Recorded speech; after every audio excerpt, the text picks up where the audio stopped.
මායාවී ටෙලිනාට්‍යයේ මන්දෝදරී බාලි දෙන්න එකතු වෙලා හිතයිෂි මුණ ගැහෙන්න එන්න පුළුවන්.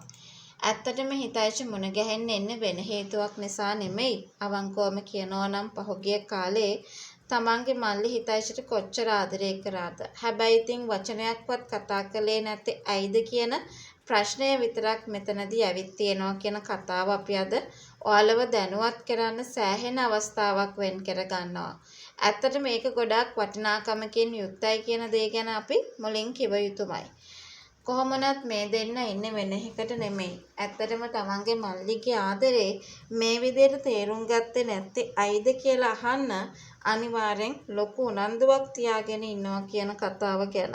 මම මේ මොහොතේදී ඔයාලව දැනුවත් කරන්න සෑහෙන ඉඩක් වෙන් කරගෙන ඉන්නවා කියන ඒ කතාව ගැන විතරයි අපිට මේ වෙලාවේ ඔයාලව දැනුවත් කරන්න පුළුවන්කම ලැබිලා තියෙන්නේ. ඉතින් ඒක හරිම වටින අවස්ථාවක් විදියට මට මේ වෙලාවේ කියන්න පුළුවන්.